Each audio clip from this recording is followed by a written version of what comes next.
ఒక టీచర్గా చెప్తున్నానండి. నా అనుభవం మీద చెప్తున్నాను ఇది.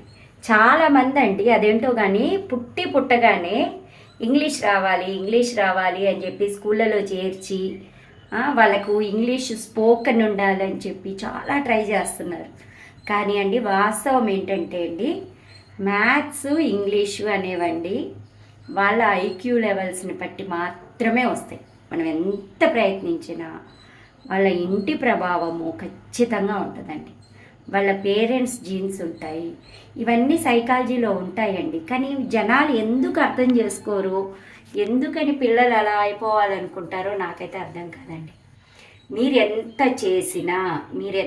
చేసినా ఏ స్కూల్లో ఎన్ని లక్షలు పెట్టి మీరు ఎన్ని కోట్లు పెట్టి ఎంత టీచర్లు చెప్పినా అండి వాళ్ళకి ఆ వయసు రాంది వాళ్ళు అది నేర్చుకోలేరు. మీరు గమనించండి. ఎన్ని కోట్లు పెట్టినా కానీ అన్ని తప్పులు మాట్లాడతారు, లేకుంటే అది ఏదో బలవంతంగా మాట్లాడతారు.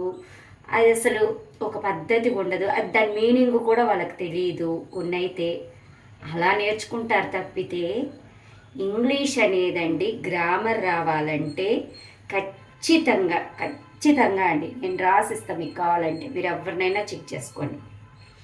గ్రామర్ రావాలంటే మీరు ఏ స్కూల్లో చేర్చినా వాళ్ళకు 15 ఏళ్ళ వరకు గ్రామర్ అనేది రాదు.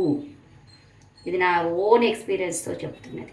మీరు కావాలంటే ఎంత పెద్ద స్కూల్లో ఏ స్టూడెంట్ అయినా చెక్ చేసుకోండి. మ్యాథ్స్ కూడా టేబుల్స్ అనేవి ఫస్ట్ క్లాస్లో సెకండ్ క్లాస్లో వాళ్ళకు రావండి.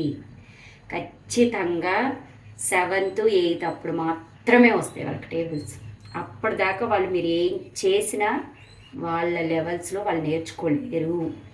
ఇంకొకటండి బలవంతంగా చదువు చెప్పడం వల్ల సైకాలజీలో ఉంది ఏంటంటే ఎప్పుడైనా కానీ నేర్చుకుంటూ వెళ్తారు, పైకి వెళ్తూ ఉంటుంది, పెరుగుతూ ఉంటుంది చదువు అనేది. కానీ ఒక సమతాస్థితి అనేది వస్తుంది, అక్కడ బ్రేక్ అయిపోతారనమాట పిల్లలు. ఆ సమతాస్థితిని మీరు ఎంత తొందరగా తెస్తే అంత తక్కువ చదువుతారు. అది గుర్తుపెట్టుకోండి, అది సైకాలజీలో ఉంది. ఇంకొకటి క్లాస్లో అందరు ఫస్ట్ రావాలంటారండి, అది తప్పు. అసలు మేము గ్రాఫ్ ఉంటుంది అనమాట, సైకాలజీలో గ్రాఫ్ ఉంటుంది అనమాట. ఎగ్జామ్ కండక్ట్ చేసిన తర్వాత గంటాకారము గ్రాఫ్ వస్తేనే టీచర్ కరెక్ట్గా టీచ్ చేసినట్టు. ఎక్కడా అంటే పూర్తిగా హై లెవెల్లో గ్రాఫ్ రాకూడదు.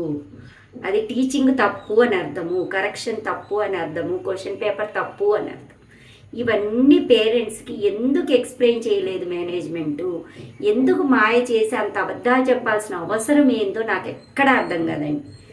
ఇన్నేళ్లలో అండి నాకు అసలు ఎక్కడా అర్థం కాదు. పేరెంట్స్ని కన్విన్స్ చేయలేరా, చెప్పలేరా? పేరెంట్స్కి చెప్పలేరా అండి ఉన్న వాస్తవాల్ని? ఎందుకు ఒప్పించలేరు? ఎందుకు బలవంతంగా అట్లా అబద్ధాలు చెప్పి మాయ చేసి మోసం చేసి ఇన్ని చేయాల్సిన అవసరం ఎందుకు? నాకు అర్థం కాదు అసలు. దానికి సపోర్టివ్గా టీచర్లు కూడా నేనండి మ్యాక్సిమం ఒప్పుకోనండి. కొన్నిటికి టీచర్గా మనకు ఒక లిమిట్స్ ఉంటాయి, ఒక ఇది అనేది ఉంటుందన్నమాట. అది ఖచ్చితంగా ఫాలో అవ్వాలి, ఖచ్చితంగా అవ్వాలండి.